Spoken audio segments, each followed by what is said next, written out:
माहिती या पिकाविषयी आणि त्याच्यावर रेशीम संगोपन याविषयी खरं तर माहिती घेणार आहोत की हा व्यवसाय पूर्वीपासून कसा होता, म्हणजे थोडक्यात सुरुवात कशी करता तुम्ही? दोन प्रकारच्या बॅचेस आपण आता सध्या आमच्या गावात जास्त प्रमाणात घेतल्या जातात. एक CSR जी आहे, जी नॉर्मल धाग्यासाठी आपण घेतो, आणि FC1 FC2 म्हणतो ब्रीडिंगसाठी घेतो. जे प्युपा व्यवस्थित तयार झाला जातो, त्याचं एक प्युपेशन काढलं जातं. अच्छा, म्हणजे याच्यामध्ये खास करून प्युपावर जास्त फोकस आहे. तिथं रेशीम धाग्यासाठी हा पर्पज जास्त नाहीये. बरोबर. FC2 आणि FC1 मध्ये टोटल मिळून ते हायब्रिड, एक क्रॉस हायब्रिड केलं जातं. अच्छा, आपण धाग्यासाठी बॅच CSR वापरतो, त्याच्यासाठी त्याचं एक लेईंग नंतर यूज केलं जातं. अच्छा अच्छा अच्छा, ओके. FC2 म्हणजे फिमेल, FC1 म्हणजे मेल. अच्छा, ॲग्रिकल्चर आहे, BSc agri. BSc agri plus MSc in environmental science आहे. ओके. आणि मग तुम्ही आता काम करता कशामध्ये? मी ॲज अ नॉन टेक्निकल म्हणून हायवे मध्ये काम करतो. ते करता करता हा व्यवसाय पण घरी करताय. आता सध्या आपली 125 DLP ची अंडीपुंज आपण आणलेत. 125. बरं, आता ही किती दिवस घेते फिडिंगसाठी? आता बाहेरचं टेम्परेचर आणि आतल्या टेम्परेचरमध्ये खूप मोठी तफावत असू द्या ना. त्याच्यामुळं आपल्या शेडला कमीत कमी 70 ते 80% ह्युमिडिटी आणि 24 ते 25 डिग्री सेल्सिअस टेम्परेचर आपण मेंटेन करतो. तुमच्या सगळ्या त्या ह्युमिडिटी मेंटेन केल्यामुळं वेगवेगळे फंगस, वेगवेगळे बॅक्टेरियाज डेव्हलप होतात, ऍक्टिव्हली राहतात. बरोबर. त्याच्यामुळे ते डस्टिंग करणं गरजेचं असतं. बरोबर. मला एक सांगा, एखादा फ्लोअर आहे तुमचा किंवा एखादी बॅच तुम्ही नाही म्हणून प्लेइंग मध्ये आणा, का म्हणतो मी तुम्हाला? ह्याचा फायदा असा होतो. याचं आर्थिक गणित काय? याचं आर्थिक गणित 125 अंडेपुंज आणले, त्याचे पैसे तुम्ही भरता का? किती टोटल आपल्याला हॅचिंग सेंटरचे आणि अंड्याचे मिळून 125 ला 5 ते 5.5 हजार रुपये आपल्याला जातात. म्हणजे 5.5 रिस्क आहे तुमची तशी विचार केला तर. इन्व्हेस्टमेंट कॉस्ट काय तुमची? 5.5 तुम्ही टोटल इन्व्हेस्टमेंट 10-1 हजार रुपये होते आणि तुम्हाला आउटपुट 70-80 हजार रुपये, म्हणजे एका बॅचला तुम्हाला 60-70 हजार रुपये. खताचे एक आपल्याला 15-1 हजार रुपये जातात. खत कुठलं? खत आपण SCDचे आपण ते पण वापरतो, म्हणजे ते पिकांसाठी. मग ते 10-1 हजार रुपये होतात, म्हणजे ते 10,000 म्हणजे 20,000 खर्च येतो. प्युपेशनला माझं 94, 95, 96.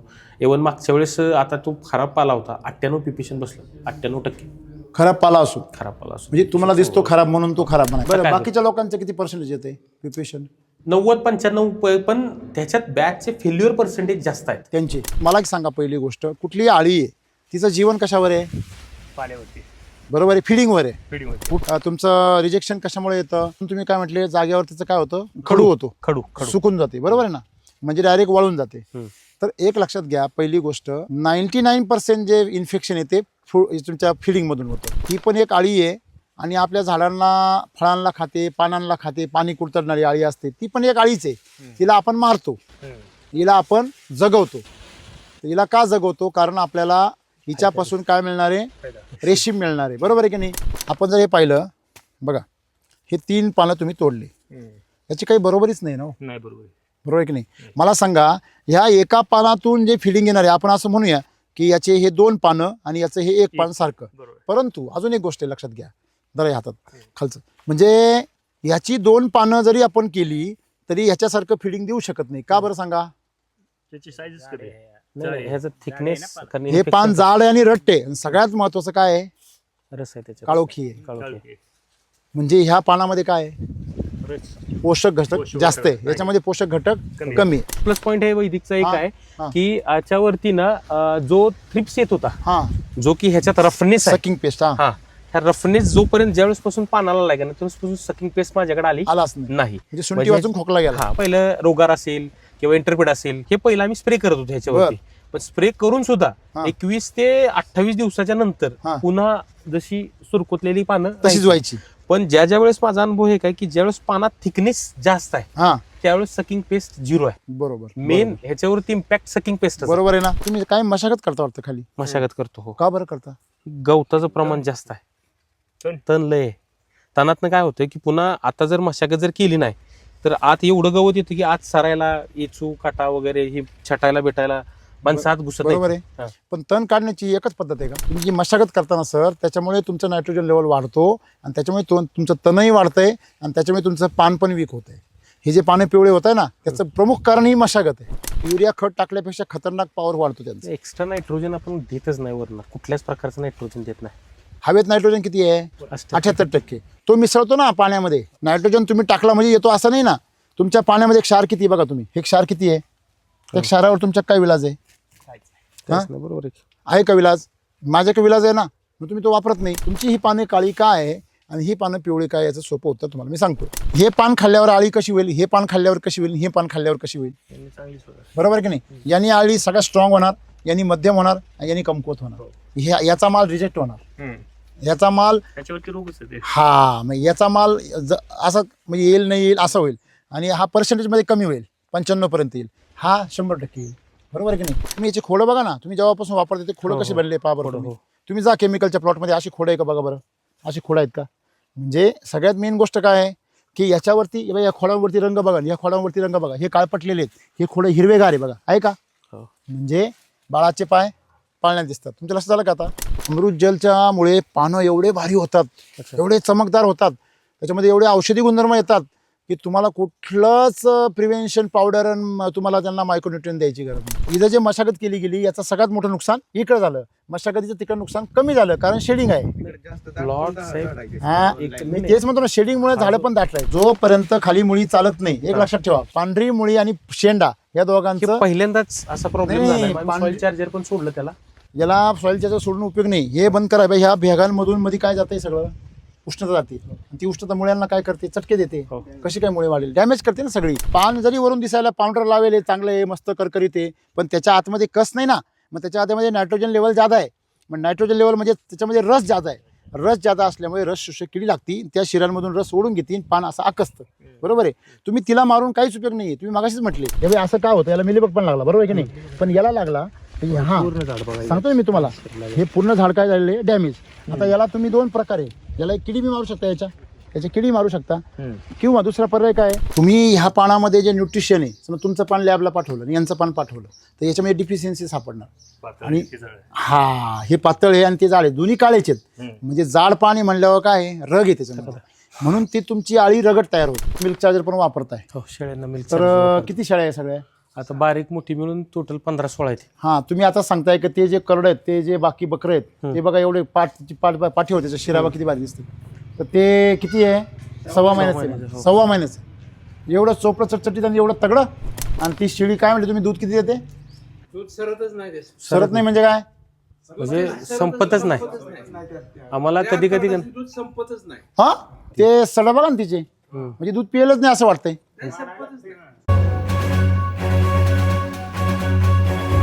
शेतकरी मित्र नमस्कार. आज आपण तुती या पिकाविषयी आणि त्याच्यावर रेशीम संगोपन याविषयी खरं तर माहिती घेणार आहोत. आज आपण जे शेतकऱ्यांना याच्यापाशी जे कुतूहल असतं आणि याच्याविषयी जे काही आर्थिक गणित आहे या सर्वांविषयी थोडंसं एक अभ्यासपूर्ण आपण या ठिकाणी एक चर्चा करूया. तर आपण आहोत या ठिकाणी सातारा जिल्ह्यामध्ये मान तालुक्यामध्ये म्हसवडमध्ये आपण आहोत. तर आपल्यासोबत इथले शेतकरी आहेत. आपण शेतकऱ्यांची पहिली ओळख करून घेऊ. नमस्कार. नमस्कार. नमस्कार. तुमचं हे सांगा परिचय. माझं नाव सुहास गमरे, सुहास दत्तू गमरे, मुक्काम पोस्ट पळशी, तालुका मान, जिल्हा सातारा. आणि हे आमचे मामा आहेत. हे आणि हे आमचे हे पण आमचे मामा तुतीच करतात. म्हणजे आम्ही तुती व्यवसायामध्ये जुना अनुभव आहे त्यांचा. जुना अनुभव म्हणजे आमच्यापेक्षा ह्यांचा अनुभव जास्त. 200 रुपये बाजार होता तेव्हापासून काम करतात. बाजार होता तेव्हापासून काम. किती वर्षापासून करता तुम्ही? 16-17 पासून करतो. 16-17 पासून कंटिन्यू तुम्ही या व्यवसायामध्ये. ओके. तर आम्हाला हे सांगा की थोडंसं की हा व्यवसाय पूर्वीपासून कसा होता, म्हणजे थोडक्यात सुरुवात कशी करता तुम्ही, किती काय अंड घेऊन येता तुम्ही, त्याच्यामध्ये किती अंडकोश ठेवून तुम्ही त्याचं व्यवस्थापन करता, ते सर्व सांगा थोडं. ॲक्च्युली काय आहे, ह्याच्यात 2 प्रकारच्या बॅचेस आपण आता सध्या आमच्या गावात जास्त प्रमाणात घेतल्या जातात.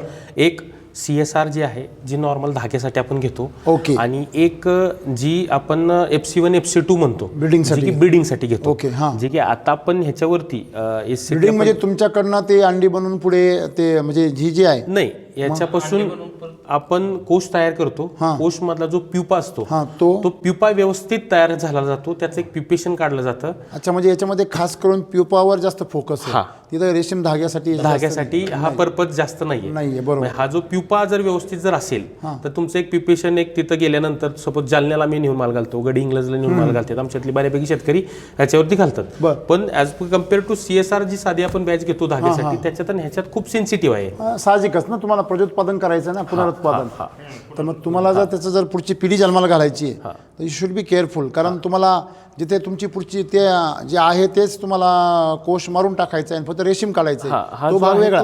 हा जो आहे तो FC2 आहे आणि बर. तो जो आहे तो FC1 आहे. अच्छा. FC2 आणि FC1 टोटल मिळून ते हायब्रिड एक क्रॉस हायब्रिड केलं जातं. अच्छा. की जे आपल्या साध्या जी आपण धाग्यासाठी बॅच CSR वापरतो त्याच्यासाठी त्याचं एक लेईंग नंतर यूज केलं जातं. अच्छा अच्छा अच्छा ओके. याचा सुद्धा मेल फिमेल असतं त्याच्यामध्ये. ही फिमेल आहे, तो मेल आहे. अच्छा. FC2 म्हणजे फिमेल, FC1 म्हणजे मेल. अच्छा. मग ह्याच्यामध्ये फक्त जी हे आहे फिमेल आहे तीच फक्त नाही, दोन्हींचं पण कोश बनतात. याचा जो कोश बनतो नाही, तो कोश नाही. तुम्हाला नंतर जो मिलन जे होतं तुमचं अंड जे मिळतं ते फक्त फिमेल कोणच मिळतं. नाही, फिमेल कडून मिळतं. हो, ओके. मला वाटतं गांडुळाला कसं दोघांचं पण असतं. नाही, फिमेल कडूनच मिळतं.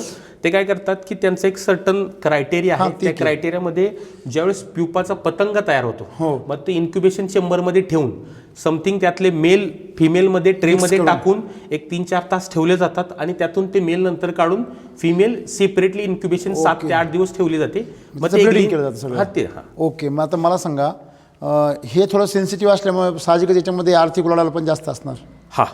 आर्थिक उलाढाल जास्त आहे. मग आता तुम्ही किती म्हणजे बॅच घेऊन येता आणि कसं करतात? आता सध्या स्थितीला आपल्या शेडला जर बघायला गेलं तर बॅच जास्त बसू शकते, 400-500 बसू शकते. परंतु आमचे पप्पा एकटेच बघतात. मी लास्ट टाइम मी तुम्हाला भेटलो होतो आणि आज आता तुम्ही येणार त्याच्यामुळे मग सगळ्यांना वगैरे बोलवून आज सुट्टी टाकून मी आलोय. आणि कटकर साहेबांचं मार्गदर्शन काम करता? मी नॅशनल हायवे मध्ये काम करतो. ऍग्रिकल्चर आहे. BSc agri. BSc agri plus MSc in environmental science आहे. ओके. आणि मग तुम्ही आता काम करता कशामध्ये? मी ॲज अ नॉन टेक्निकल म्हणून हायवेमध्ये काम करतो. बर. आणि मग तुम्ही ते करता करता हा व्यवसाय पण घरी करताय. तर ह्याचा कॉन्फिडन्स तुम्हाला सुरुवातीला कुठून आला? हे आमचे मामा पहिल्यापासून करत होते. हां. पण आपली पहिल्यांदा सुरुवातीला आर्थिक उलाढाल एवढी नव्हती. सपोज आता 1 एकर मक्का जर केली तुम्ही तरी सपोज 2000 रुपयानं जरी विकली किंवा 1800-1500 रुपयानं जरी जागेवर जरी विकली तर एक 60-70 हजार रुपये त्यात मकत राहतात. मग मक्याचा खर्च असेल, काढणी असेल, तोडणी असेल. मग जी आपण विचार करायला जरी गेला ॲज कम्पेअर टू बाकी पिकांचा तसा तुतीत बेनिफिट थोडा जास्त आहे. बरोबर. बरोबर. आता आमच्या गावात साधारणतः किती तुती असेल? 100 एकर तुती असेल का? तुम्ही आता किती बॅच आणलेली? आता सध्या आपली 125 DLP ची अंडीपुंज आपण आणली. 125. बरं. आता ही किती दिवस घेते फिडिंगसाठी? हे साधारणतः 18 ते 21 दिवसापर्यंत जाते सगळं मिळून. आता किती दिवस झाले? आता साधारणतः आपल्याला हिला दिवस झालेत 10-11 दिवस झालेत. अच्छा. आता तुमची आता 30 एकदम म्हणजे स्टेबल, एकदम स्थिर म्हणजे ही मोल्ट अवस्थामध्ये म्हणजे आता ती मोल्ट आता पहिल्यांदा काय करतो, अंडी आपली येतात. बरोबर. मग ज्यावेळेस जे आमच्याकडं अंडीपुंज तयार करून देणारे आहेत, हॅचिंग सेंटर आहेत. बरोबर. मग ते आता पप्पांना त्या टेक्निकली गोष्टी हॅचिंगच्या अजून त्या जुळत नाहीत किंवा आम्ही ते करायलाच लावत नाही कारण ती खूप रिस्क असते. ठीक आहे. म्हणून आम्ही ते हॅचिंग सेंटरला देतो. मग ते आम्हाला आळी तयार बनवून देतात. पहिले 2 मोल्ट पास करून देतात. मग 3रा आणि 4था मोल्ट आपल्यापाशी येतो. बरं. आता 3रा पास झालाय. 3रा पास होऊन आता 4थ्या बसलाय. बरं. मग ज्यावेळेस एक मोल्डमध्ये दुसऱ्या मोल्डमध्ये जाते त्यावेळेस ती मध्ये किती रेस्ट करते?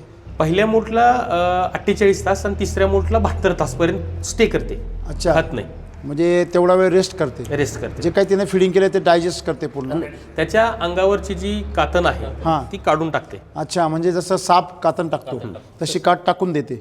परत न्यू ग्रोथ मध्ये सेक्शन मध्ये जाते. त्याच्यानंतर आपल्याकडं सप्लिमेंट आहे, विजेत आहे, रक्षा पावडर आहे की जी सेन्सिटिव्ह असल्यामुळे ह्या वेगवेगळ्या पावडर्स मारायला लागतात. बरोबर. डस्टिंग करायला लागतं. आता डस्टर आहे आपल्याकडे.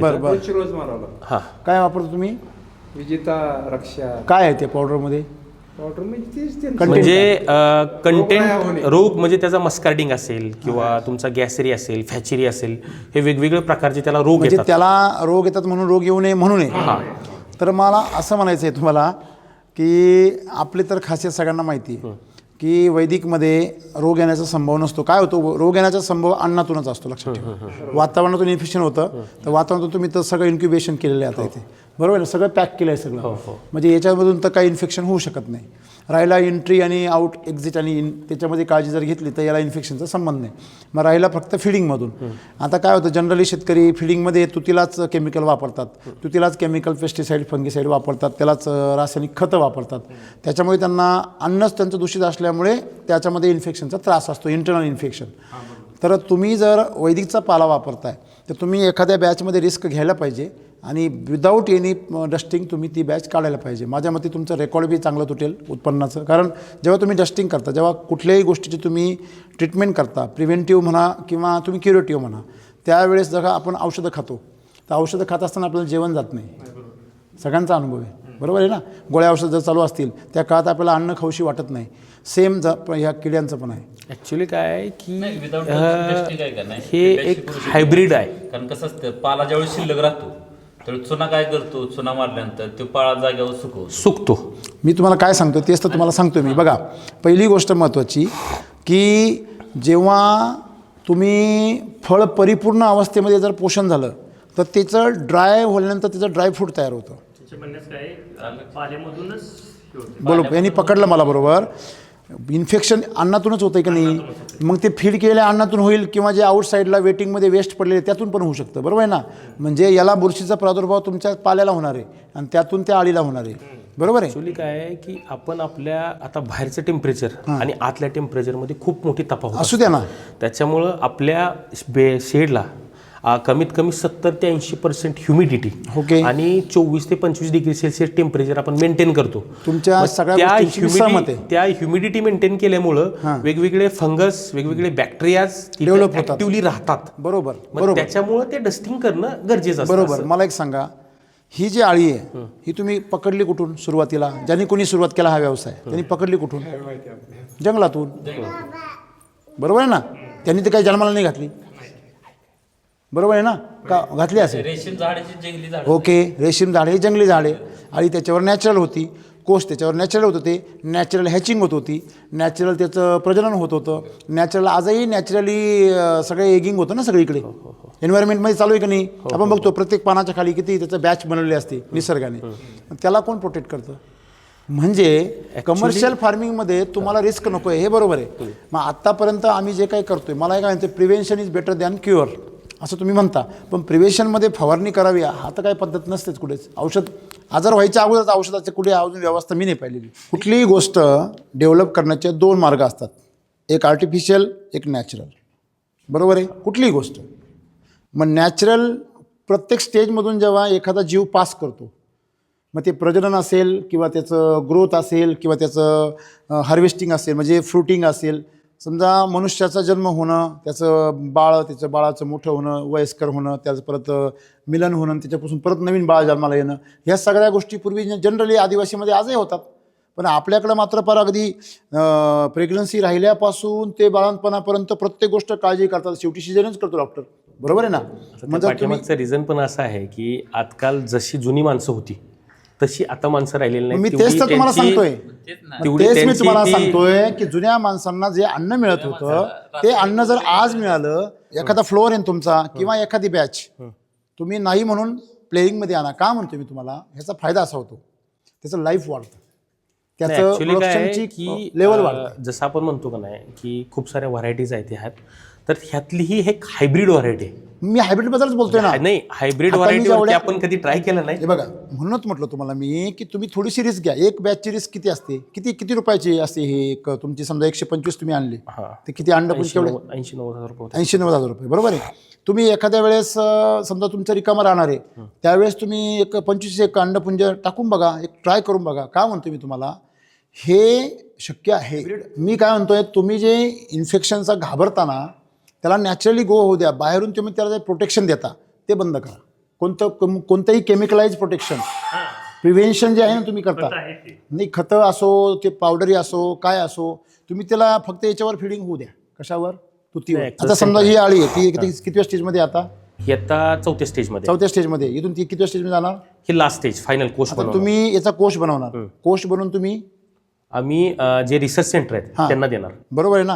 मग कोश जेवढा स्ट्रॉंग तेवढं चांगलं नाही का त्यांना. तुम्ही 125 ज्यावेळेस बॅच आणता, मग तुम्ही ती किती याच्यावर बसते तुमच्या याच्यावरती ट्रेवरती? आता हे आमचे पूर्ण रॅक भरतात. पूर्ण शेवटपर्यंत. आता इथून पुढची जी स्टेज आहे का मग ती नाही expand पाळीची ग्रोथ जास्त होते. मग तुम्ही ते एक्सपांड करता पुढे. हा मग आम्ही पूर्ण एक्सपांड किती रॅक भरतात आता सध्या? ही एक दोन तीन rack तीन आहेत रॅक पूर्ण. आहेत. 3 रॅक मध्ये तुम्ही याचे 2 लेअर आता वापरलेले आहेत. हा. खालच्या लेअर नाही वापरत नाही का वापरता? वापरतो म्हणजे त्याची पास कंप्लीट भरतात. ओके, म्हणजे आता ही किती दिवस? 10 दिवस झाले, अजून 10 दिवस होणार, हो. तेव्हा ती पूर्ण मॅच्युअर्ड होणार. 10 दिवसानंतर ज्यावेळेस ती कोशावरती येते, कोश नंतर 2-3 दिवसात पूर्ण आपण चंद्रिका टाकतो. चंद्रिका टाकल्यानंतर ती ऑटोमॅटिकली वरती येते, ओके. स्वतःला कोश बनवते. ती एक 10 दिवस कोश तसाच राहतो, जेणेकरून त्याचा प्युपा जोपर्यंत व्यवस्थित बनत नाही, त्याचे डोळे दिसत नाहीत, तोपर्यंत ते रिसर्च सेंटरवाले घेऊन जात नाहीत. म्हणजे परमनंटली इथून तिथं नेल्यानंतर तो तुमच्या कोशामधून दिसतो का ते सगळं डिटेल? नाही दिसत, तो कापून बघायला लागतो. कापून बघायला लागतो. ओके, म्हणजे तो तेवढा डिस्ट्रॉय करूनच बघावा हा लागतो. त्याला सॅम्पल चेक करावं लागतो. ओके. हा सॅम्पल चेक करायला लागतं. याचं आर्थिक गणित काय? असं आर्थिक गणित तुम्ही 125 अंडेपुंज आणले, त्याचे पैसे तुम्ही भरता का? किती? 70-80? आता नाही 3,500 रुपये 125 भरतो आम्ही. म्हणजे आपल्याला 70-80 हजार काय म्हटले तुम्ही मगाशी मला? तयार होतात. ते नाही, तुम्ही ज्यावेळेस आणणार आहे ते किती रुपयाचं आणणार आहे? टोटल आपल्याला हॅचिंग सेंटरचे आणि अंड्याचे मिळून 125ला 5 ते 5,500 रुपये आपल्याला जातात. म्हणजे 5,500ची रिस्क आहे तुमची तशी विचार केला तर. हा. इन्व्हेस्टमेंट कॉस्ट काय तुमची? 5,500. म्हणजे एखाद्या बॅचला तुम्ही ट्राय केला तर 5,500 तुमचे बुडणार आहे. 5,500 ते पुन्हा हा पेपर 10,000 बुडेल. 10,000 बुडेल, बरोबर आहे ना? मी म्हणतो 10,000 बुडेल, पण तुम्हाला एक नवीन प्रयोग करता येईल ना. एक तुम्ही समजा जर इंजिनियर आहात किंवा तुम्ही एक BSc ॲग्री आहात, तर तुम्ही त्या क्षेत्रामध्ये नवीन प्रयोग करणं गरजेचं आहे. जर तुम्ही नवीन तंत्रज्ञान वापरताय तर मी म्हणतोय, बरोबर आहे ना? हे तंत्रज्ञान कोणाकच नाही ना. मग तुम्ही जर नवीन प्रयोग नाही करून बघितलं तर कोणीच नाही करून बघणार, बरोबर आहे की नाही? आणि 10-5 हजाराची रिस्क काही प्रॉब्लेम नाही, एखाद्या बॅचला करून पाहायला हरकत नाही. तर मला एक सांगा, याच्यामध्ये तुम्हाला म्हणजे तुम्ही टोटल इन्व्हेस्टमेंट 10-1 हजार रुपये होते आणि तुम्हाला आउटपुट 70-80 हजार रुपये, म्हणजे एका बॅचला तुम्हाला 60-70 हजार रुपये मिळतात. खताचे एक आपल्याला 15-1 हजार रुपये जातात. खत कुठलं? खत आपण SCDचे आपण ते पण वापरतो, म्हणजे ते पिकांसाठी. मग ते 10-1 हजार रुपये होतात, म्हणजे ते 10,000 म्हणजे 20,000 खर्च येतो. पूर्ण 25 खर्च झाले. पूर्ण स्प्रे सहित खताला 25,000 15,000 रुपये जातात. हां. हा बॅचचा खर्च एक 10-1 हजार रुपये आणि बाकी मशागती एक 4-5 हजार रुपये असं मिळून 30,000 रुपये खर्च. मशागत याचीच ह्याला नाही वावराची मशागत असेल किंवा वावराची मशागत तुम्हाला दरवेळेस करायची काय गरज आहे? नाही आपण बेड वगैरे फोडतो, नंतर खत टाकून बेड भरतो आपण प्रत्येक वेळेस. तुतीला हो, प्रत्येक 3 महिन्याला आपण SCDचे कृषामृत असेल. त्याला बेल फोडायची काय गरज आहे? नाही काय होतं की त्याला भर जाऊया आपण तिकडे जाऊया. म्हणजे तुम्ही सोपी गोष्ट खूप अवघड पद्धतीने करताय असं मला याच्यावर लक्षात येते तुमच्या. आता परिस्थिती अशी होती की आता पावसाळ्यात पण ह्याच्या पाठीमागची माझी बॅच गेली की नाही, की बाकी पाला खूप चांगला होता. बरोबर. आणि मी बऱ्यापैकी ऑर्गॅनिक खतं वापरली, SCDचे आपले स्प्रे वगैरे घेतले त्याच्यावरती. आणि एक सर्टन स्टेज नंतर एक 17-18 पानानंतर पाऊस एक 4-5 दिवस एवढा झाला की तिथून पुढची पानं सगळी पिवळी निघाली. बरोबर. पिवळी निघाली. बरोबर. काय आता मी फोटोसिंथेसिस नाही झाला, बोला पुढे. मुळी चॉकअप झाली. हा. मग त्याच्यानंतर आणि त्याच्यानंतर ह्युमिडिटी एवढी वाढली की पानावरती बुरशी वगैरे वाढली होती, म्हणजे फंगस, जे की आपण म्हणतो पावडर मिल्ड्यू वगैरे त्या प्रकारचं. मग त्या कंडिशन मध्येच आपण पाला आणून घातला. काय व्हायचं ते होऊ द्या म्हटलं. आता शेवटी पाला शिल्लकच नाही कोणाकडेच नाही. यांचं पण बॅच होती, सगळ्यांची बॅच होती आणि प्रत्येकाची बॅच असल्यानंतर जोपर्यंत बॅच चंद्रिका पडत नाहीत तोपर्यंत कुणी पाला द्यायला तयार नसतं. तो पाला घातला, पण त्याचा बेनिफिट असा झाला की ऑर्गॅनिक वरती आता मी बऱ्यापैकी 1 वर्ष SCD वापरतोय. मला म्हणजे प्युपेशनला कधी प्रॉब्लेम आला नाही. अच्छा, बर. म्हणजे प्युपेशनला माझं 94, 95, 96. इव्हन मागच्या वेळेस आता तो खराब पाला होता, 98 प्युपेशन बसलं. 98% खराब पाला असो, खराब पाला असो. म्हणजे तुम्हाला दिसतो खराब म्हणून तो खराब म्हणायचा. आमच्या इव्हन पप्पांचं सुद्धा आमचं सुद्धा टेन्शन असं होतं यार काय होईल आता, बॅच जाईल आपली. आता बरं, काय बाकीच्या लोकांचं किती पर्सेंटेज येते प्युपेशन? 90-95, पण त्याच्यात बॅचचे फेल्युअर पर्सेंटेज जास्त आहेत त्यांचे. म्हणजे काय होतं की प्युपेशन जर बसलं नाही 90च्या वरती तर ते काय करतात की माल रिटर्न पाठवतात. ते घेत नाहीत, रिसर्च सेंटरवाले माल घेत नाही, पूर्ण माल पाठवतात. मग गेला ना, ते रिस्क आहेच ना त्याच्यामध्ये लोकांची. बाहेर 100-150 रुपये कमी रेटने जातो, पण मग ते गेलं ना तुमचं चान्स. तुला धाग्यासाठी जातो. म्हणजे जो 1200-1300 रुपयासाठी विकणारा माल आहे का नाही, तो धाग्यासाठी 500-600 रुपयाने जातो. बरोबर आहे की नाही? म्हणजे किती निम्म नुकसान आहे डायरेक्ट. कारण ज्यावेळेस हायब्रिड मध्ये आपण कोष तयार करतो त्या कोषला वेट असतं जास्त. बरं, आता याच्यामध्ये तुम्हाला आता सध्या आपण SCD वैदिकचा पाला देतोय, तर तुम्हाला वेगळे पण काय जाणवते दोन्ही याच्यामध्ये? नाही, आता सध्या स्थितीला म्हणजे बऱ्यापैकी ह्याच्यावरती डिसीजेस कमी आहेत. नाहीये जवळजवळ. हा, म्हणजे ह्याच्यात अजून एक मस्कार्डिंग एक प्रकारचा डिसीज आहे. काय दाखवा बरं. मस्कार्डिंग म्हणजे इथं दिसत नाही तो, बरं. ज्यावेळेस तो कोश बनतो हां त्याच्या वेळेस त्याच्यात आत एक बुरशी लागते ओके. आत म्हणजे एवढी सगळी डस्टिंग करूनही लागतेच. हो. ओके. मग तो जर मस्कार्डिंग पुढे पुढे हां आणि वाढून जाते जागी. म्हणजे ही जी आळी आहे ती जागेवर वाळून जाते. खडूसारखं आहे असं. डॅमेज होतो. आपला खडू कसं खडूसारखा झालेला आहे, भुसा होत तिथला. असं, हा, भुसा होऊन जातो. बरोबर आहे. ह्याचं किती प्रमाण आहे असं असं होण्याचं परिसरामध्ये? आर्द्रतेनुसार आर्द्रतेनुसार म्हणजे ओके. वातावरण टेम्परेचर. आर्द्रता वाढली तर ते प्रमाण वाढतं. किती पर्सेंटपर्यंत जातं? नाही, 2.5 ते 3% वरती जर गेलं की नाही, 3% वरती किंवा 5% वरती जर गेलं तर ते माल घेत नाही. ही रिस्क आहे खरी. रिजेक्शन ही रिस्क आहे. बरं, तुमचं Rejection- किती वेळा रिजेक्शन झालं आतापर्यंत? एक नाही, एकदा. एकदा पण नाही झालं. किती बॅचेस झाल्या? आता हे 4-4थी बॅच आहे आपली. किती दिवस म्हणजे 3 तुम्ही महिन्याला एक बॅच batch. तुम्ही रिप्लेस कधी करता? सायकलिंग कधी 3 करता? महिन्याला एक बॅच. 3 महिन्याला एक बॅच. वर्षाला 4 बॅच जातात. म्हणजे पावसाळ्यात पण जाते. हो. मग 4 बॅच झाल्या तर 4 बॅच म्हटल्यावर जर एका बॅचला जर 70,000 धरले तर 7-28 3-1 लाख रुपये तुम्हाला वर्षाला. नाही, आपले ऍक्च्युली 1 एकर क्षेत्र आहे. बरं. 2 वेगवेगळे आपण Shed डिपार्टमेंट आहे. केलेत. हां. नाही, एकच शेड केले. हां, आता हां. हे 2 वेगवेगळे क्षेत्र केलेत. आत्ताची जी बॅच आहे ती आपण 25 गुंठ्यात घेतो आणि दुसरी जी बॅच आहे ती 15 गुंठ्यात घेतो. ओके. म्हणजे आपल्या टोटली वार्षिक 8 बॅच जातात. बरं. म्हणजे 25 गुंठ्यात म्हणजे 600 घेतो. 6-7 लाखाचं टर्नर होतो का जास्त होतो? 5-6 लाखापर्यंत. 5-6 लाख रुपये. ही काय करते, ही अशा अवस्थेत असते, अशा अवस्थेत शांत राहते आणि ही काय करते, ते नंतर हळूहळू इथून तिची स्किन निघायला सुरुवात होते. हां हां. मग ती स्किन निघाली आणि त्याच्यानंतर ही मुवमेंट करते. त्यावेळेस आपण समजायचं की हा मोल्ड पास झाला. ते कुठं समोर साईडला मुवमेंट करतो. साईडला मोठं होणार आणि कातल पण त्याचा तोंड मोठं व्हायला लागलं. अच्छा. आता खाली खाणं पुन्हा बंद आहे. खाणं पूर्ण बंद. खाणं बंद. किती दिवस बंद राहिली? 72 तास.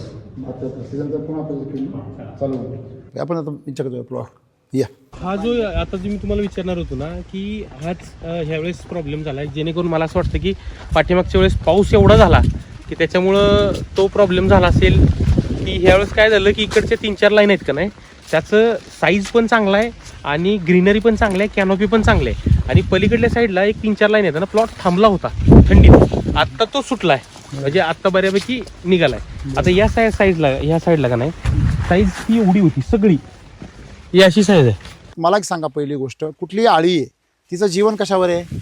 पाण्यावरती बरोबर आहे, फिडिंगवर आहे. पिढीवरती. कुठल्याही जीवाचं जे आरोग्य आहे ते टोटली कशावर आहे? फिडिंगवर आहे. आणि आता तुम्ही मला ज्या समस्या सांगितल्या की ज्या ज्या प्रकारचे आजार येतात किंवा तुम्हाला त्याच्यामध्ये तुमचं रिजेक्शन कशामुळे येतं, एक प्रकार सांगितलं तुम्ही, प्युपेशनमुळे, नंतर दुसरा आजार डिसीजेस वगैरे, कुठला डिसीज? मस्कार्डिंग असेल, मस्कार्डिंग. त्याच्यानंतर अजून ते ग्रासरी फॅचरी अर्ली स्टेजला येतात. हां. प्युपेशन स्टेजला मस्कार्डिंग हा एक ओके. डिसीज असतो. त्याच्यानंतर अजून तुम्ही काय म्हटले, जागेवर त्याचं काय होतं? खडू होतो, खडू सुकून जाते. बरोबर आहे ना, म्हणजे डायरेक्ट वाळून जाते. तर एक लक्षात घ्या, पहिली गोष्ट, 99% जे इन्फेक्शन येते तुमच्या फिडिंगमधून होतं. मग आता फिडिंगला तुमच्याकडं जर काजू बदाम आणि हे असेल, तूप आणि मध असेल, तर त्या माणूस आजारी पडेल का? नाही. बरोबर आहे. किती पण स्ट्रेस आला तरी नाही, वातावरण किती बिघडलं तरी नाही. आता सिंपल साधी गोष्ट आहे, ही पण एक आळी आहे आणि आपल्या झाडांना, फळांना खाते, पानांना खाते, पाणी कुरतडणारी आळी असते, ती पण एक आळीच आहे. तिला आपण मारतो, हिला आपण जगवतो. हिला का जगवतो? कारण आपल्याला हिच्यापासून काय मिळणार आहे? रेशीम मिळणार आहे. बरोबर आहे की नाही? विषय संपला. आता मला सांगा, ठीक आहे, हिला तुम्हाला वाचवायचं आहे तर 100% हिला असो किंवा ती शत्रू जिला तुम्ही म्हणता नुकसान करणारी तिला असो, तुम्हाला तिला मारायचं आहे तर तिला मारण्याचं जे औषध आहे तेच ह्या आईला पण मारतं. तिला जे पाला जगवतो तोच ह्या आईला पण जगवतो. ठीक आहे, हिचं एक विशिष्ट झाड आहे, तसं प्रत्येक आळीचं पण विशिष्ट झाडच असतं. बरोबर आहे की नाही? म्हणजे तुमच्या मक्यावर जी आळं येते ती तांबट्यावर येत नाही. बरोबर आहे की नाही? म्हणून हरभऱ्यावर जी आळं येते ती दुसऱ्या फळावर येत नाही.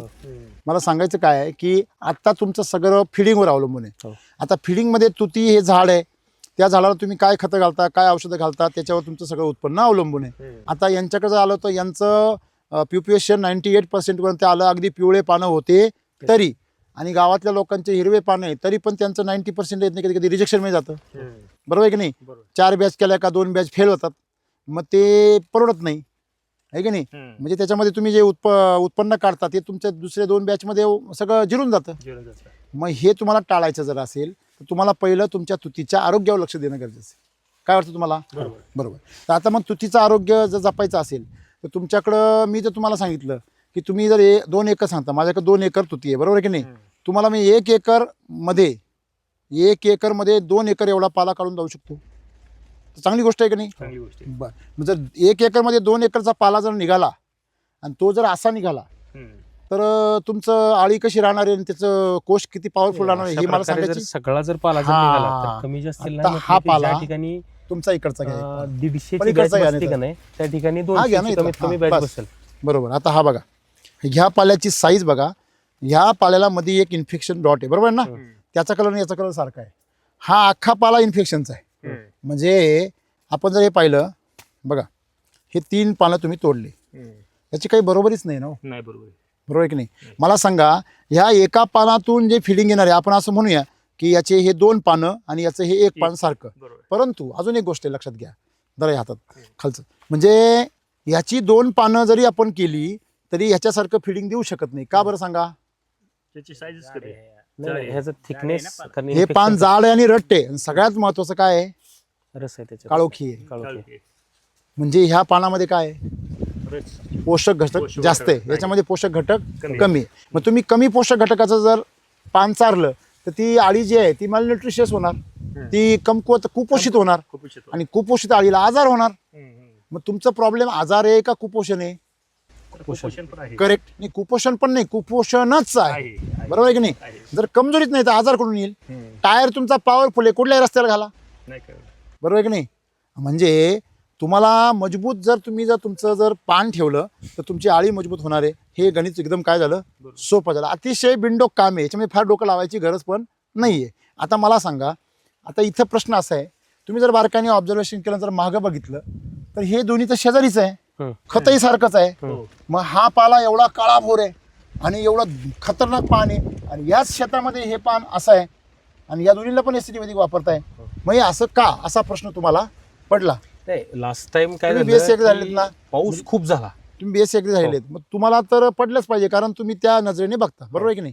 मग तुमचं मग म्हणणं काय, तुम्हाला काय वाटतं, का बरं असं झालं असेल? नाही, मॅक्सिमम मला असं वाटतं की पाऊस ह्या साईडला पाणी जास्त साचलं साचतं होतं म्हणून असं झालं. आणि तो एक प्रॉब्लेम. आणि दुसरा मुद्दा काय की इकडच्या 2-3 ज्या लाईन आहेत हा त्या चांगल्या आहेत म्हणजे बऱ्यापैकी. चांगल्या आहेत बऱ्यापैकी. आणि पलीकडला जो लाईन होते का हा, नाही, हा. तो थंडीमध्ये पूर्ण स्टॉप झाला होता. शे. आता जो शेंडा निघतोय का नाही, अशी हा शेंडा पूर्ण जागेवर थांबला होता. अशी आहे.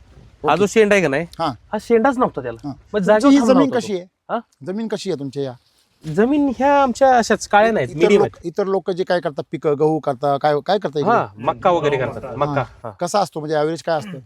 ऍव्हरेज खूप कमी आहे मक्याला. किती 8-10 क्विंटल एकरी. हो. कमी आहे तुमच्याकडे? नाही, गव्हाला एक 7-8 क्विंटल आहे. तुमच्याकडे नाही, अहो आमच्याकडे 30 आणि 40 क्विंटल काढता मका. ते जाऊ नाही, दे. मक्याला आमच्याकडे एकरी कमीत कमी 15 ते 18 क्विंटल. बरोबर आहे. म्हणजे तुमच्या सगळ्या जमिनी हलक्या आहे. हो. मग हलक्या जमिनीमध्ये तुमच्याकडे सेंद्रिय कर्ब खूप कमी आहे. बरोबर आहे ना? मग आता याला तुम्ही बेसल डोस, आता हे तुम्ही वैदिक कधीपासून वापरताय? 1 वर्ष झालं. 1 वर्ष झालं. 100% ताकदीने कधीपासून वापरताय? 1 वर्षापासून. बाकी दुसरा आता मुद्दा अजून एक प्लस पॉईंट आहे वैदिकचा एक हा, आहे हा. की याच्यावरती ना जो थ्रिप्स येत होता, हा, जो की ह्याच्यात रफनेस आहे. Sucking paste. हा, हा, ह्या रफनेस जोपर्यंत ज्यावेळेस पासून पानाला लागेल ना, त्यावेळेसपासून सकिंग पेस्ट माझ्याकडे आली आलाच नाही. नाही. म्हणजे सुंठी वाजून खोकला गेला. हा, म्हणजे ह्याला मी पहिलं रोगार असेल किंवा इंटरपेड असेल, ब्लू कॉपर असेल हा, हा. किंवा स्टिप्टोमायसिन असेल, हा, हा. हे पहिलं आम्ही स्प्रे करत होतो ह्याच्यावरती. पण स्प्रे करून सुद्धा हा. 21 ते 28 दिवसाच्या नंतर हा. पुन्हा जशी सुरकुतलेली पानं तशीच राहायची. व्हायची. पण ज्या वेळेस माझा अनुभव आहे काय की ज्यावेळेस पानात थिकनेस जास्त आहे हा, त्यावेळेस सकिंग पेस्ट 0 आहे. बरोबर. मेन ह्याच्यावरती इम्पॅक्ट सकिंग पेस्ट. बरोबर आहे ना? हा. म्हणजे जर तुमचं पान रड झालं तर रोग येत नाही. मग ते तुती असो, टोमॅटो असो, कांदा असो, बटाटा असो, काही असो. मुद्दा क्लिअर झाला. आता तुम्ही याला काय काय बेसल डोस टाकता? मी ह्याला कृषामृत, पुन्हा ग्रीन गुजरात, RNPH. किती टाकता कृषी किती क्षेत्र आहे हे? हे 25 गुंठ क्षेत्र आहे. बरं, किती टाकता? 25 गुंठ्याला मी कृषामृत आणि ग्रीन गुजरात 8 बॅगा टाकल्या. बर. SSM टाकलं एक हा, आणि RNPH हा. लिपची एक पॅकेट टाकलं. किती? एक एक पॅकेट 600 ग्रॅम. हा, 600. किती क्षेत्राला? आणि त्याला 2 हे 25 गुंठ आहे. 2 लिटर स्प्रे केलं हा, सॉइल चार्जर वरनं, हा. भट्टी लावून ठेवली एक दिवस आणि दुसऱ्या दिवशी आणून टाकलं. Basal dose. आणि नंतर त्याच्यात एक 4 ते 5 लिटर वरनं लिक्विड मधनं सॉइल चार्जर सोडले. किती दिवसातून तुम्ही बेसल डोस टाकता? मी 2 ते 2.5 महिन्यानंतर पूर्ण बरं मी तुमचं हे बघतोय, तुम्ही काय मशागत करता वाटतं खाली? मशागत करतो. हो, का बरं करता? गवताचं प्रमाण जास्त आहे, तण लय आहे. तणातनं काय होतं की पुन्हा आता जर मशागत जर केली नाही तर आत एवढं गवत येतं की आत सरायला येचू काटा वगैरे ही छटायला भेटायला माणसं आत घुसत बरोबर नाहीत. आहे. पण तण काढण्याची एकच पद्धत आहे का? काय पद्धत आहे? ह्याच्यात आता मुद्दा काय माहितीये का, बऱ्यापैकी बाकी शेतकरी का नाही 2,4-D असेल किंवा ग्लायफोसेट असेल स्प्रे करतात, बरं. पण आपण आतापर्यंत 2,4-D ग्लायफोसेट कधीच दोन तणावर मार्ग झाले. दुसरा एक मशागत, एक 2,4-D. तिसरा मार्ग काय? काय लेबर निंदणी करणे. निंदणी करणे जास्त मजुरी लागते. चौथा मार्ग काय? चौथा ब्रश कटर. ओके, मग तो का नाही वापरत तुम्ही? तणाला तणनाशक मारणे चुकीची पद्धत आहे, बरोबर आहे की नाही? हो. आणि दुसरी गोष्ट म्हणजे तुम्हाला इथे एक कळणं गरजेचं आहे की तुमच्या जमिनीमध्ये तुम्ही जी मशागत करताना सर, त्याच्यामुळे तुमचं नायट्रोजन लेवल वाढतो आणि त्याच्यामुळे तुमचं तणही वाढतंय आणि त्याच्यामुळे तुमचं पान पण वीक होतंय. हे जे पाने पिवळे होत आहे ना, त्याचं प्रमुख कारण ही मशागत आहे. पहिली 1 नंबरला मशागत बंद करू. त्याच्यासाठी काय मशागत करायचीच आहे, काहीच गरज नाही, मग काय करायचं? करायचीच नाहीये काही. तणासाठी काय करायचं? तणासाठी ब्रश कटर मारायचा. आणि सगळ्यात महत्त्वाची गोष्ट सॉईल चार्जर आहे आपलं. चार्जर एका पंपाला अर्धा ते 1 लिटर घ्यायचं, हो. एका पंपाला. आणि त्याच्यावरती 2 स्प्रे मारायचे दाट. एक आता मारायचं, एक 4-5 दिवसांनी परत मारायचं. त्याची तणासाठी वाढ त्याची थांबून जाते. सगळ्यात महत्त्वाचा फायदा म्हणजे जमिनीमध्ये रूट झोन याचा डेव्हलप होतो आणि याची वाढ अतिशय स्ट्रॉंग होते आणि त्याचा सगळा कस हे ओढून घेतं, ते वसून जातं खाली. मशागतीने नायट्रोजन सिंथेसिस वाढतं भरपूर जमिनीमध्ये. नायट्रोजन बघा, तुम्हाला जमिनीशी नायट्रोजनचा संपर्क तोडायचा आहे, हे पहिले लक्षात घ्या. जमिनीमध्ये जर नायट्रोजन बॅक्टेरिया जर वाढल्या तर तुम्हाला युरिया खत टाकल्यापेक्षा खतरनाक पॉवर वाढतो त्यांचा. एक्स्ट्रा नायट्रोजन आपण देतच नाही वरनं, कुठल्याच प्रकारचं नायट्रोजन देत नाही. अहो नायट्रोजन मला एक मिनिट थांबा 1 मिनिट. हवेत नायट्रोजन किती आहे? 78%. तो मिसळतो ना पाण्यामध्ये. लक्षात आलं का तुमच्या? नायट्रोजन तुम्ही टाकला म्हणजे येतो असं नाही ना. तुमच्या पाण्यामध्ये एक क्षार किती आहे बघा तुम्ही. हे क्षार किती आहे? त्या क्षारावर तुमच्या काय विलाज आहे? बरोबर आहे का विलाज? माझ्या का विलाज आहे ना, मग तुम्ही तो वापरत नाही. अमृतजल वापरता का तुम्ही? अमृतजल नाही वापरला, माहितीच नाही तुम्हाला. तुमची ही पाने काळी का आहे आणि ही पानं पिवळी काय, याचं सोपं उत्तर तुम्हाला मी सांगतो. हा किती काय आहे? हा बांध आहे, बरोबर आहे. बांधामध्ये मशागत होते का? मुळी तुटत नाही, त्याच्यामुळे याची मुळी तुटली नाही. आणि तुम्ही जे टाकलेलं सगळं वैदिकचा व्यवसाय आहे तो जसाच्या तसाच राहिला. म्हणून त्याला मुळी न तुटल्यामुळे, त्याला एका साईडने पूर्ण जीव असल्यामुळे त्याच्या पानाला धोका झाला नाही. ओरिजिनल रिझल्ट तुम्हाला ह्याच गल्लीला दिसतोय, बाकी कुठलाच रिझल्ट ओरिजिनल दिसत नाही. आणि लक्षामध्ये तुम्ही काय करताय? रांगोळी काढताय एस वैदिकची, परत सला टाकताय. ह्या वेळेसच फक्त ह्या 2-3 लाईनच चांगल्या आहेत, बाकी अदर वेळेस का नाही बऱ्यापैकी सगळा अख्खा प्लॉट असाच असतो. मशागत करू नका. दुसरी गोष्ट, तुम्ही बेसल डोस टाकता. तुम्ही मगाशी मला म्हणले ना मशागतीला मला परत खर्च येतो 3 महिन्याला 10,000 रुपये. तेव्हाच मला शॉक बसला. म्हणलं एस वैदिकमध्ये कसली आली मशागत? मशागत झिरो मशागत, झिरो टिलिंग. मातीला हात लावायचा नाही बिलकुल. मातीमध्ये इकोसिस्टम असतं सर, म्हणजे जीवाणू जमिनीमध्ये ह्युमस, जमिनीमध्ये जे बॅक्टेरिया, तुमचा मायकोरायझा, गांडुळं यांची घरं असतात. तुम्ही सगळं उद्ध्वस्त करता सगळं. तुम्ही म्हणता इथं गाव होतं, कुठं गेलं? तर तुम्ही जर गावाचं उद्ध्वस्त केलं बुलडोझरने, ते गाव राहणार नाही ना. म्हणून तुम्ही काय करा, पहिली गोष्ट फार सोपं आहे. तुती म्हणजे मी म्हणतो ना गुडघ्यातल्या माणसाची शेती आहे, बरोबर आहे की नाही? आणि म्हणून तर तुमच्याकडचे लोक करतात ती. अलग लक्षामध्ये तुम्ही ह्या लोकांना सांगा बरं, स्ट्रॉबेरीसारखं पीक आणून दाखवा, एखादं डाळिंबाचं पीक आणून दाखवा. हां, आहे की नाही? का बरं नाही करत? कारण यांना डोक्याला जास्त ताण सहन होत नाही, बरोबर आहे की नाही? यांना ब्रश कटर मारवत नाही. त्यांनी शेतीमध्ये प्रगतीची स्वप्न बघू नये. ज्याला शेतीमध्ये मेहनत करायला कंटाळा येतो किंवा त्याला जीव नाही आहे, त्यांनी फक्त जगावं. त्याला जीवनामध्ये यश आणि प्राप्ती आणि ऐश्वर्य हे त्यांनी फक्त स्वप्नात पाहावं आणि लोकांच्या कार्यक्रमात बघावं. स्वतःला मेल्याशिवाय स्वर्ग दिसत नाही, बरोबर आहे की नाही आहे? बघा, हे तुमच्या शेतामधले तीन भागातले 3 पानं आहे, बरोबर आहे ना? आता जर असं पान असेल तर हे एक साधी आणि सोपी पद्धत आहे. हे पान खाल्ल्यावर आळी कशी होईल, हे पान खाल्ल्यावर कशी होईल, हे पान खाल्ल्यावर कशी होईल, बरोबर आहे की नाही? यांनी आळी सगळ्यात स्ट्रॉंग होणार, यांनी मध्यम होणार, यांनी कमकुवत होणार. याचा माल रिजेक्ट होणार, याचा माल त्याच्यावरती रोगच आहे. हा, मग याचा माल असं म्हणजे येईल नाही येईल असं होईल. आणि हा पर्सेंटेजमध्ये कमी होईल, 95 पर्यंत येईल. हा 100% येईल, बरोबर आहे की नाही? म्हणजे आपल्याला ही जी पानं आहे, ही अशी पानं तुमची बनतील. याच्यामधली ही जी पानं पिवळी पडली ना, ही तुमच्या मशागतीमुळे, जी मुळ्या तुटल्या ती पानं खराब झाली. ज्या मुळ्या जिवंत आहेत त्या मुळ्यांना काहीच नाही. तुम्ही जो बेसल डोस टाकताय तो बेसल डोस 3 महिन्याला रिपीट करता, बरोबर आहे? बेसल डोस पुरेसा आहे याला, बाकी काही करायची गरज नाही आहे. एस वैदिकची ताकदच अशी आहे. तुम्ही याची खोडं बघा ना, तुम्ही जेव्हापासून वापरते ते खोडं कसे बनले पहा बरं. तुम्ही जा केमिकलच्या प्लॉटमध्ये, अशी खोडं आहे का बघा बरं, अशी खोडं आहेत का? म्हणजे सगळ्यात मेन गोष्ट काय आहे, की याच्यावरती या खोडांवरती रंग बघा, या खोडांवरती रंग बघा, हे काळपटलेले आहेत, हे खोडं हिरवेगार आहे बघा, आहे का? म्हणजे बाळाचे पाय पाळण्यात दिसतात. तुमच्या लक्षात झालं का? आता तुम्हाला इथं 2 गोष्टी दुरुस्ती करायची. पहिली गोष्ट म्हणजे मशागत बंद, आणि दुसरी गोष्ट म्हणजे अमृत जल वापरायचं आहे. तुमचं जे क्षारपड पाणी आहे ना, त्या क्षारपड पाण्यामुळे तुमच्या पिकांवरती पानांवरती स्पॉट येतात. ते पाणी शुद्ध झालं, तुमचं झाड एकदम चकाचक होणार. स्प्रेला पण आपण आणि सर्वात महत्त्वाचं, अमृत जलच्या मुळे पानं एवढे भारी होतात, एवढे चमकदार होतात, त्याच्यामध्ये एवढे औषधी गुणधर्म येतात की तुम्हाला कुठलंच प्रिव्हेन्शन पावडर तुम्हाला त्यांना मायक्रोन्यूट्रिएंट द्यायची गरज नाही, काहीच द्यायची गरज नाही. स्प्रेसाठी अमृत जल वापरायचं का? स्प्रेसाठी बाबा हा सर तणासाठी आम्हाला तण आमच्या रानात भरपूर. आता ही ग्रामसोचे तुम्ही सॉइल चार्जर नाही एसिडिटीचा बेसल डोस टाकला ना, तण येतच नाही. बोला पुढे, येतच नाही. तुम्ही आता दुकानदाराला हे करा, दुकानदारापासून आम्ही ती पैसे घेऊ. तर परिसरातील सर्व जे तुती उत्पादक शेतकरी त्यांना आम्ही प्रत्यक्ष जाऊन भेटणार आणि त्यांना मार्गदर्शन पण करणार. तुमची एक बॅच जी ही पूर्णपणे काढून देणार. याची जबाबदारी आम्ही करतो. काय त्याला खत टाकायचं, कसं नियोजन 2 एकर मध्ये मला सांगायचं, असे जर झाडं व्हायला लागले जाग्यावरच ना. हे बघा, तुम्ही जर हे पान जर घेतलं तर हे पान तुम्हाला 1 एकरमध्ये हे जे पानं निघणारे ते 2 एकरमध्ये हे नाही निघणारे.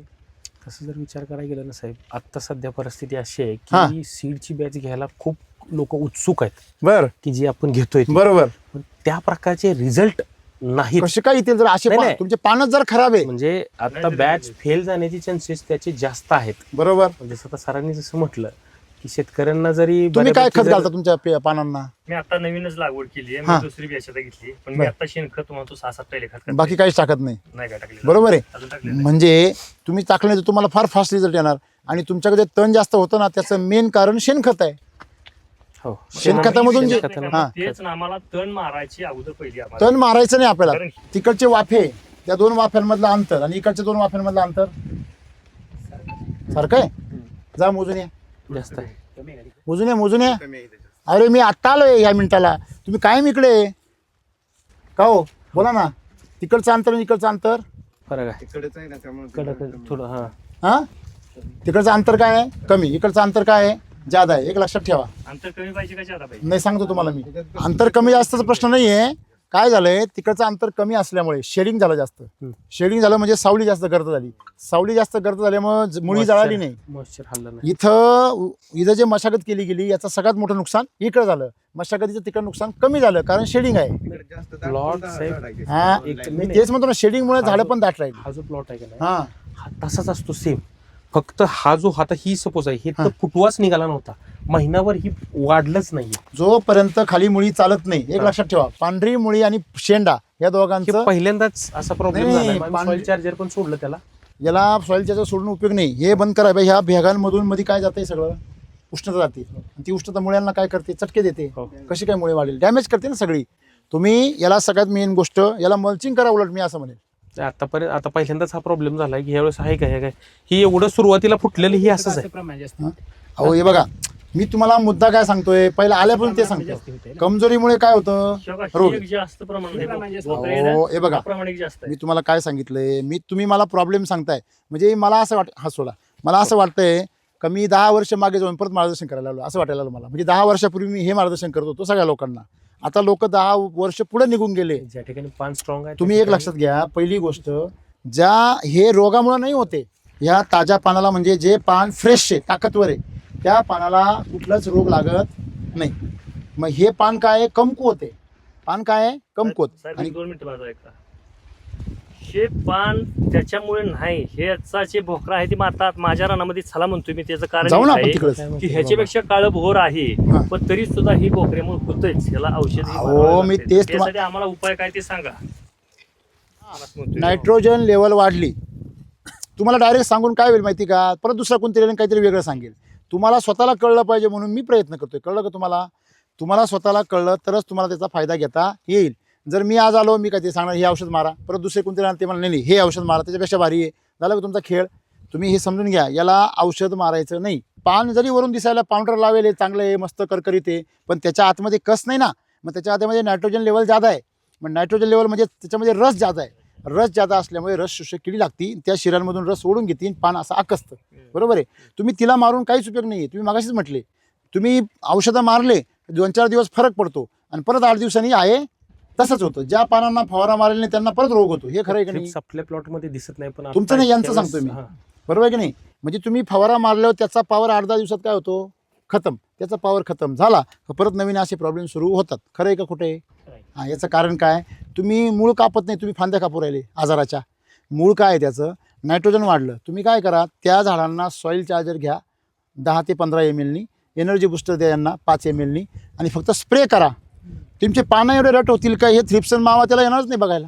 म्हणजे हा पर्याय करा, म्हणजे पोषण द्या. हे बघ, असं काय होतं, याला मिलीबग पण लागला, बरोबर आहे की नाही? पण याला लागला हा सांगतोय मी तुम्हाला, हे पूर्ण झाड काय झालेलं डॅमेज. आता याला तुम्ही 2 प्रकारे, याला एक किडी बी मारू शकता, याच्या किडी मारू शकता, किंवा दुसरा पर्याय काय, याला तुम्ही सॉईल चार्जर आणा, सॉईल चार्जर. तर या झाडाला 50 ml टाका. किती? 50 ml. आणि अमृतजलच्या पाण्यामध्ये याला आपलं जे प्लांट फायटर आहे ना, प्लांट फायटर आणि डिसीज फायटर, या दोघांचा स्प्रे एकदा घ्या 4-4 ml अमृतजलच्या पाण्यामध्ये. काहीच नाही राहणार याला. 8 दिवसामध्ये अख्खं झाड परत नवं होऊन जाईल. आपण आता 200 लिटरनं बॅरलनं सोडतो, जे काय सॉईल चार्जर सोडा. तुम्ही जे एकखट्टी सोडता ना, ते ड्रीप मधून सोडता. नाही, आपण पाटपाण्याने सोडतो. पाटपाण्याने सोडतो. 200 लिटर 2 बॅरल हाताने बनवतो. करा, हाताने ड्रेंचिंग करा, पाटपाण्याने सोडू नका. आम्ही आता काय केलं, सगळं सोडून दिलं, शेणखत वापरायला सुरुवात केली. एक नंबर. ऐकायचं नाही. ते तर एक नंबर. तुमच्या गाया किती आहे? गाय नाही आहेत, घरचं पण विकत पण घेऊन आम्ही टाकतोय. अच्छा, नाही विकत नका घेऊ शेणखत, तुम्ही घरचं वापरा. हे मोकळा असतो, याला मल्चिंग करा. कुठून तरी पाचर बिचर काहीतरी गवत मागवा, याला पूर्ण झाकून घ्या खाली. आलं लक्षामध्ये? वापरलं तर मग मल्चिंग करायची गरज नाही. काय अहो, मल्चिंग त्याच्याकरता नाही. तुम्ही काय असं गडबड करू राहिले? याला सावलीची गरज आहे, उन्हाची. याच्यामुळे जर तापल्या तर याचं आरोग्य चांगलं राहील का? तुम्ही छाटणी करणार की नाही? छाटणीच्या खाली पडते हा, काटक्या सगळ्या आपल्या वेस्ट जातात. मग ते काढके का बरं उचलता तुम्ही? टाकले तर त्या का बरं उचलता तुम्ही? त्याच मार्गावर आहे. मी तेच त्यांना सांगतोय. त्याच मार्गावर आहे. तुम्ही मशागत केली ना, विषय संपला तिथेच. आता ह्याची वाढच थांबते जागेवर. मला काय आता म्हटलं, लक्षात आलं माझ्या पूर्ण. हा, तर ह्याच्यावरती आम्हाला हा म्हणजे तुम्ही सांगितलं तशा पद्धतीने आम्ही ते जर केलं तुम्ही, हे बघा याला मलबेरी येते बघा, हे बघ, हे बघा मलबेरी आहे की नाही? काय फळ आलेला, त्याला फळ येतं, फळ माग जाते. बरं, तुम्हाला इथं काय प्रॉब्लेम आहे सध्या? इथं नाही काय प्रॉब्लेम. इथं नाही काही. मग तुतीमध्ये तुतीमध्ये नाहीच की, त्याच्यामध्ये काय बोकऱ्या हां अशी जी आहेत हां हां त्याच्यासाठी तण. हे बघा, तण का होतंय? नायट्रोजन जास्त वाढले. जेव्हा त्याला तुम्ही शेणखत करता, शेणखत टाकता का नाही? शेणखताने काय होतं? शेणखतामधून जास्तीत जास्त रासायनिक खतांचे अवशेष जाऊ राहिले. त्यात तुमच्या पाण्यामध्ये क्षार भरपूर आहे, बरोबर? ते क्षार म्हणजे रासायनिक खतच आहे. क्षार म्हणजे काय? रासायनिक खतं टाकले तेच ते पाण्यामध्ये उतरले, त्यालाच आपण काय म्हणतो? क्षार म्हणतो. क्षार म्हणजे काय? ते काय देवाणीवरून टाकले का? का लोकांनी सोडले? नाही. आपण जे रासायनिक खतं टाकतो, जे वॉटर सोल्युबल वापरतो, तेच विरघळून कुठे उतरले? बोरमध्ये, विहिरीमध्ये, तलावामध्ये. तेच आज तुमच्या नदी म्हणजे मोटरीतून किंवा नदीतून तुमच्या याला येत आहेत. तर आता समस्या काय आहे की तुम्ही नाही टाकलं तरी पाण्यातून तरी ते क्षार येत असेल. त्याच्यामुळे तुम्हाला त्या जमिनीचं जे संतुलन आहे ते बिघडतं. मग तुम्ही त्याला काय करायचं? तुम्हाला पानं महत्त्वाचे. पहिला बेसल डोस टाकला ना, तर तुम्ही बेसल डोस एकच टाका, परंतु LSQ ट्रीटमेंट तुम्ही प्रत्येक हार्वेस्टिंगला करा. अच्छा, LSQ ट्रीटमेंट. कारण LSQ ट्रीटमेंट जी आहे ती तुमच्या पानांची ग्रोथ करते. तुमचं तर पानांचंच काम आहे ना, तुम्हाला ना फळ आहे ना फूल आहे. तुम्ही त्याला LSQ शिलाची ट्रीटमेंट करा, खाली बेस पण करा, वरून टॉप करा, आणि अमृतजलचं पाणी वापरा. तुमच्या झाडांना मरणच नाही.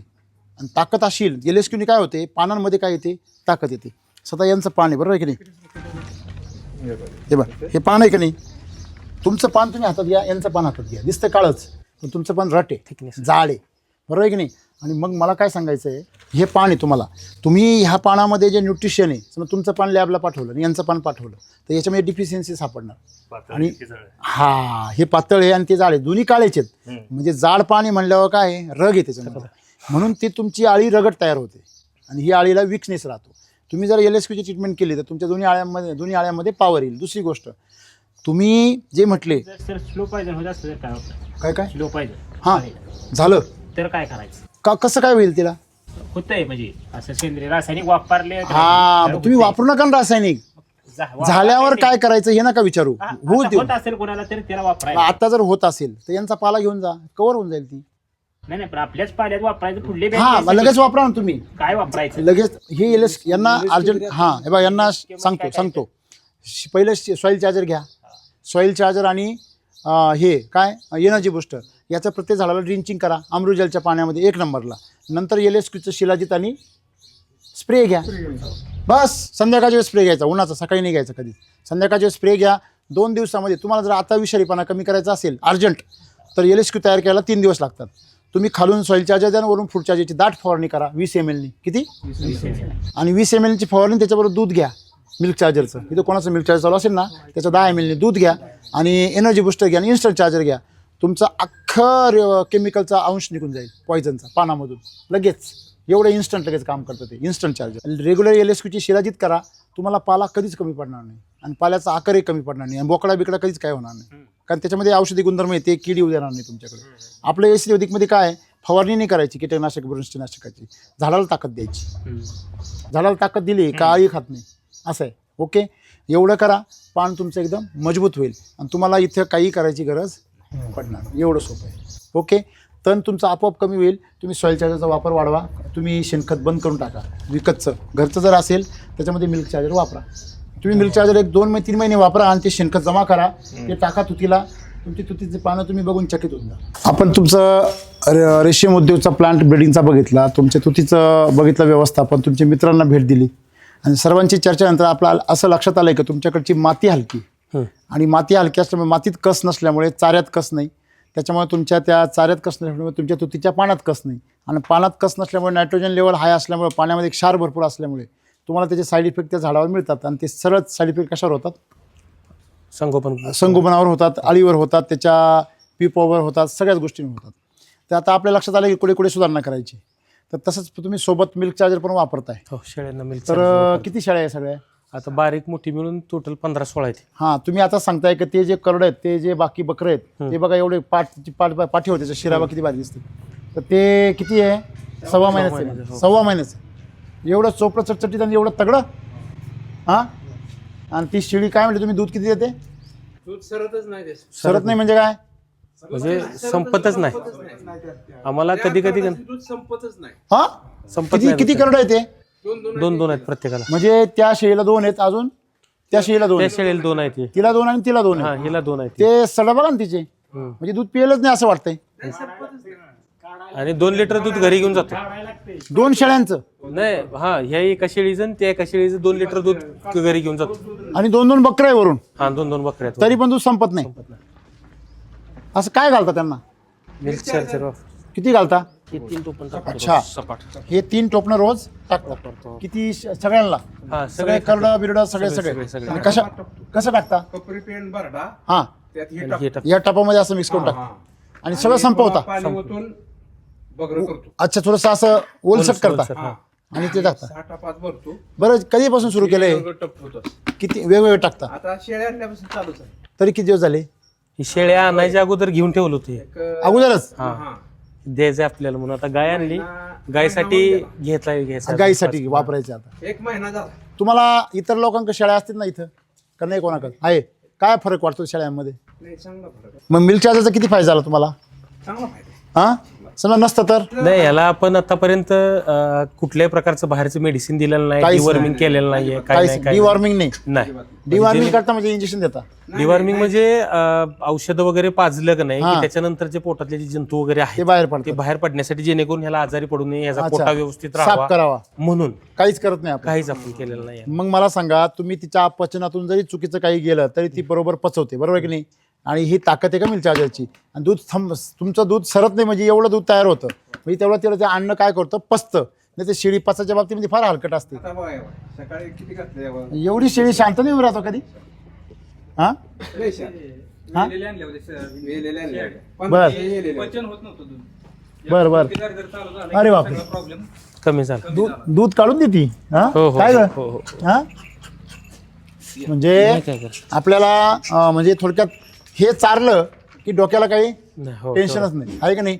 आणि तुम्ही भीतीपोटी काहीच देऊ नका, बाकीचं केमिकल काही द्यायचं नाही. आता त्यांची कुसाबा कशी आहे? एकदम टम्म आहे सगळे, एकदम रिलॅक्स आहे. हे बघा ना तुम्ही, म्हणजे हे सगळ्यात कमकुवत ही बारीक आहे, दिशे ही देशी आहे, ती मागच्या सगळ्या. वेगळी आहे जरा. आणि धाडस किती बा धाडस. नाही एवढ्या माणसांना शेळीने काय घुसावं? हां, शांत. असं दूध थोडक्यात. भरपूर आहे. हां, दूध भरपूर आहे. दूध भरपूर आहे म्हणजे मिल्क चार्जरचा फायदा होतोय.